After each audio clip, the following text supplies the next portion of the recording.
Okay, on today's episode of Carl's Global Challenge, I'm going to go ahead and show you what I've done to the V-berth area, which is now basically being converted into a pantry. So let's go ahead and get started, and I'll show you what I've done. All right, so originally when I bought this boat, none of this was here. It was basically just all white gel coat, but I wanted to add some color, so I put up this vinyl paper. I also painted the overhead with a color called Yukon Gold, and you can see some black marks and streaks and stuff, and that's from mildew. The problem with boats in general, if you don't have good ventilation, you'll get an issue with mildew. So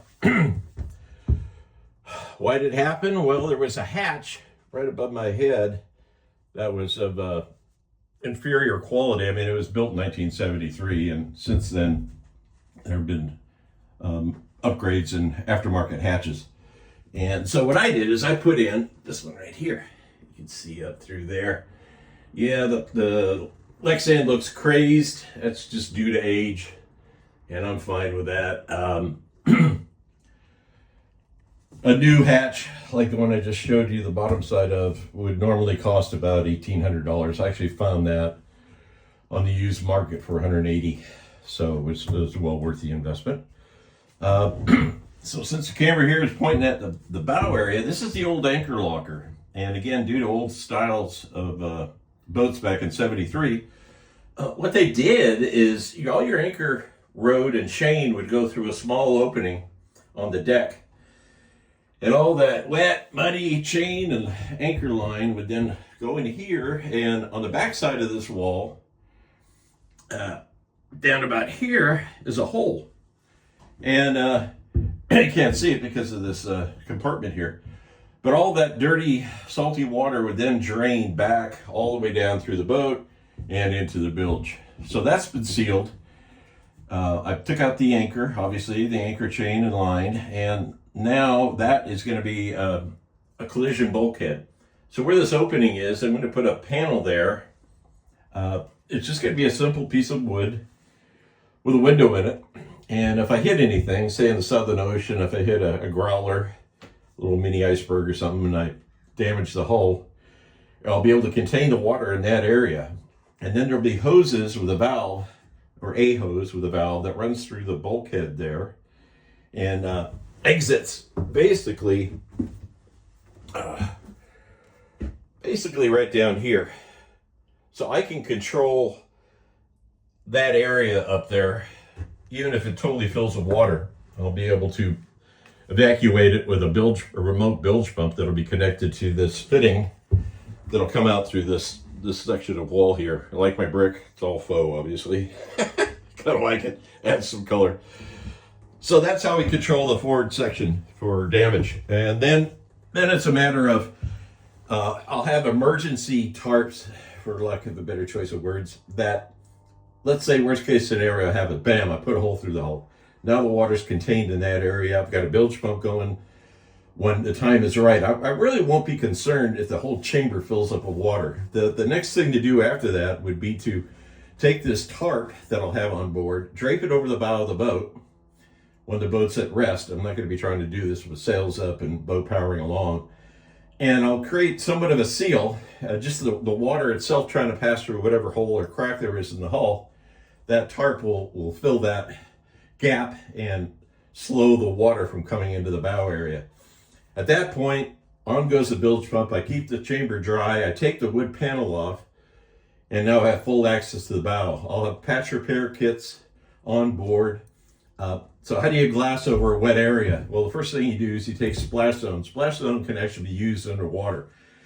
And it goes on like silly putty, and it'll adhere and it will cure to the damaged area. And then once I get it evacuated, all the water out of there, I'll grind it really well. I'll have a fiberglass repair kit on board, and I'll make a permanent patch. At that point, then I can take the tarp off and continue on my way without having to abort from my trip. So that's why I did that up there. Now, the other good thing is I removed roughly 300 pounds of weight from the bow. Typical sailboat, you want to keep the ends light. So And also, I'm doing a trip solo nonstop around the world, I'm not going to be anchoring. So, yeah, 2,000 feet of water, I don't think so.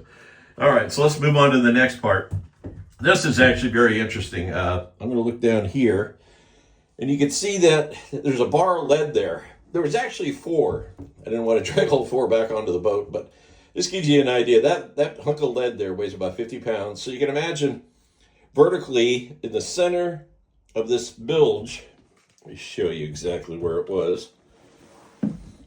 It's right down here, and it actually ran vertically like that. So you can imagine you got 4 pieces of lead that were supposedly fiberglass to the hull. Why they did that? Well, back in the day, people thought, oh, I'll put some weight in the bow, or I'll put some weight in the bilge, and I'll sail the boat faster and win more races. It was kind of a cheater thing that people did. Old school way of trying to add performance to the boat. So what I did, I finally got the nerve to cut it out. And what I mean by saying I got the nerve to cut it out is it was glassed over. And the boat's in the water, and I'm sitting there with a grinding wheel chopping away. And I'm a little bit worried that I could damage the hull or create a leak. Well, as it turns out, there was just a thin layer of glass over that.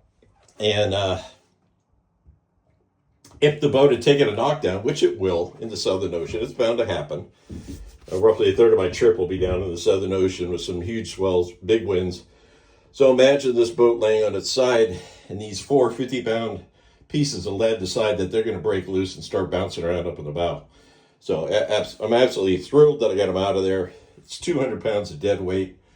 And so it'll make up for by removing all the weight that I'm putting up here in the bow for all my freeze-dried food. Will be less significant now that I got that 200 pounds out of there and 300 pounds out of the bow. So we're talking 500-pound weight loss just in the V-berth area. Big difference. So now having it all stuffed with food up here, it's freeze-dried food, it won't be as big of an impact. So looking around here on this shelf, I haven't really got any specific use for it. I'll probably have some line there that'll be secured. Down here, we're going to have basically our pantry. You can see all this extra line I got to sort through, keep what's good, throw out what's bad. This boat is basically a recycle boat. I only paid $2,500 for it, and I put about $3,000 into it. So it's a really low budget setup, low cost, let's say, and it's driven by necessity. If it was up to me, I'd go buy a boat that's completely ready, just jump on board and go. But that's not the situation. So let's go on with what else I've done to the boat. So looking back down here again, if you look at an old Instagram reel or post, you'll see what this used to look like down here. It was a huge fuel tank. And the crazy thing is they were only supported at each end. Here was a wood block, and on this side was a wood block. So you can imagine a 40 gallon fuel tank spanning this whole gap here, but not supported in the middle. Luckily, I didn't put any fuel in that boat when I first picked it up and brought it over here to Richmond. If I did, it could have been just a major disaster. There's a good chance the tank would have ruptured. So that tank's gone, obviously, and this whole area is cleaned out.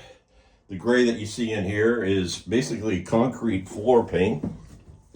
Let me close these up. So there, that one. And then we've got the V-berth up forward. I won't do that right now. But anyway, so food storage, and that compartment, food storage back here. There's a couple of cushions that are out right now that'll be back here in the boat. So this whole area is going to be empty other than food, and then some specialized equipment like these autopilots. These are there are 3 AutoHelm autopilots. They're the inexpensive tiller version type. Best thing of all, the price was right. I got one off of a boat that I used to own. The other 2 were given to me by my neighbor John. So redundant autopilots, are they the ideal autopilots for this trip? No, but the price is right. Below deck, linear drive pilot could cost anywhere from $2,500 to $4,000, and that currently is not in my budget. Top Climber, what is that? That is an ATN. It's an amazing little device. You actually connect it to a halyard on your mast. And with that thing set up, you basically become a mountain climber, and you climb to the top of your mast unassisted. That'll come in very handy if I have any issues during my trip or I have to get to the top of the mast. Oh, what else can I show you up here? Oh, windows. Windows are kind of interesting. So all the windows on this boat used to have the opening ports. And so there's an example. So what I've done, I sealed them all off. And that's one of the reasons I have this mildew problem, but I don't anymore now that I got that hatch. So I'll have to clean off the mildew and put up another coat of paint. So why did I make these not open? Well, they were leaking. And what I put in place, I mentioned that on my first reel about the exterior of the boat. These are like double wall thickness, basically bulletproof. They're not going to leak. They're not going to break. And when I start my trip around the world or go sailing, I will just take off these window covers. I don't need them right now. It's just to keep the boat cool inside, and that's about the only purpose that they serve. My drapes, beautiful drapes. Yeah, they're shower curtains. $16 investment on curtains. So that's about it up here. Not much more to talk about. There's what's this thing here? This is a little thing to go fishing with. So I'll put that to use. Maybe I'll catch a mahi-mahi on my trip. And not much more to the show than that. Let's end it there. And there you have it.